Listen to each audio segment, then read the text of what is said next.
شروع اللہ کا نام لے کر جو بڑا مہربان نہایت رحم والا ہے۔ طاسین، یہ قرآن یعنی کتاب روشن کی آیتیں ہیں، مومنوں کے لیے ہدایت اور بشارت ہے، وہ جو نماز پڑھتے اور زکوٰۃ دیتے ہیں اور وہ آخرت کا بھی یقین رکھتے ہیں۔ جو لوگ آخرت پر ایمان نہیں رکھتے، ہم نے ان کے اعمال ان کے لیے آراستہ کر دیے ہیں تو وہ بھٹکتے پھر رہے ہیں۔ یہی لوگ ہیں جن کے لیے برا عذاب ہے اور وہ آخرت میں بھی بہت نقصان اٹھانے والے ہیں۔ اور تم کو یہ قرآن اس حکیم و علیم کی طرف سے عطا کیا جاتا ہے۔ جب موسیٰ نے اپنے گھر والوں سے کہا کہ میں نے آگ دیکھی ہے، میں وہاں سے رستے کا پتہ لاتا ہوں یا کوئی شعلہ یعنی ایک انگارہ تمہارے پاس لاتا ہوں تاکہ تم آگ تاپو۔ جب موسیٰ اس کے پاس آئے تو ندا آئی کہ وہ جو آگ میں تجلی دکھاتا ہے بابرکت ہے، اور وہ جو آگ کے ارد گرد ہے، اور اللہ جو تمام عالم کا پروردگار ہے پاک ہے۔ اے موسیٰ، میں اللہ ہوں، عزت والا، حکمت والا، اور اپنی لاٹھی ڈال دو۔ سو جب اسے دیکھا تو اس طرح حرکت کر رہی تھی گویا سانپ ہے، تو پیٹ پھیر کر بھاگے اور پیچھے مڑ کر نہ دیکھا۔ فرمایا، اے موسیٰ ڈرو مت، میرے پاس پیغمبر ڈرا نہیں کرتے۔ ہاں، جس نے ظلم کیا پھر برائی کے بعد اسے نیکی سے بدل دیا تو میں بخشنے والا مہربان ہوں۔ اور اپنا ہاتھ اپنے گریبان میں ڈالو، بے عیب سفید و روشن نکلے گا۔ ان 2 معجزوں کے ساتھ جو 9 معجزوں میں داخل ہیں فرعون اور اس کی قوم کے پاس جاؤ کہ وہ بدکردار لوگ ہیں۔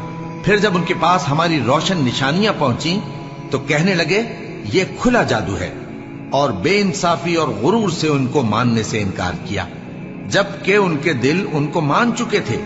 سو دیکھ لو کہ فساد کرنے والوں کا انجام کیسا ہوا۔ اور ہم نے داؤد اور سلیمان کو علم بخشا، اور انہوں نے کہا کہ اللہ کا شکر ہے جس نے ہمیں اپنے بہت سے مومن بندوں پر فضیلت دی۔ اور سلیمان داؤد کے قائم مقام ہوئے اور کہنے لگے کہ لوگوں، ہمیں اللہ کی طرف سے پرندوں کی بولی سکھائی گئی ہے اور ہر چیز عنایت فرمائی گئی ہے، بے شک یہ اس کا خاص فضل ہے۔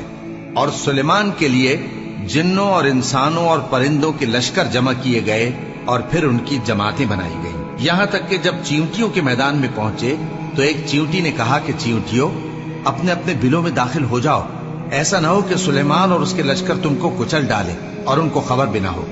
تو وہ اس کی بات سے ہنس پڑے اور کہنے لگے کہ اے پروردگار، مجھے توفیق عنایت کر کہ جو احسان تو نے مجھ پر اور میرے ماں باپ پر کیے ہیں ان کا شکر کروں، اور ایسے نیک کام کروں کہ تو ان سے خوش ہو جائے، اور مجھے اپنی رحمت سے اپنے نیک بندوں میں داخل فرما۔ اور جب انہوں نے پرندوں کا جائزہ لیا تو کہنے لگے کیا سبب ہے مجھے ہدہد نظر نہیں آتا؟ کیا کہیں غائب ہو گیا ہے؟ میں اسے سخت سزا دوں گا یا ذبح کر ڈالوں گا یا میرے سامنے اپنی بے قصوری کی واضح دلیل پیش کرے۔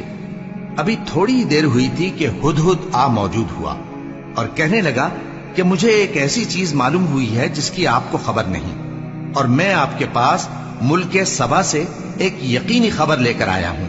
میں نے ایک عورت دیکھی کہ ان لوگوں پر حکومت کرتی ہے اور ہر چیز اسے میسر ہے، اور اس کا ایک شاندار تخت ہے۔ میں نے دیکھا کہ وہ اور اس کی قوم اللہ کو چھوڑ کر آفتاب کو سجدہ کرتے ہیں، اور شیطان نے ان کے اعمال انہیں آراستہ کر دکھائے ہیں اور ان کو رستے سے روک رکھا ہے، پس وہ رستے پر نہیں آتے اور نہیں سمجھتے ہیں کہ اللہ کو جو آسمانوں اور زمین میں چھپی چیزوں کو ظاہر کر دیتا اور تمہارے پوشیدہ اور ظاہر اعمال کو جانتا ہے، کیوں سجدہ نہ کریں؟ اللہ کے سوا کوئی عبادت کے لائق نہیں، وہی عرش عظیم کا مالک ہے۔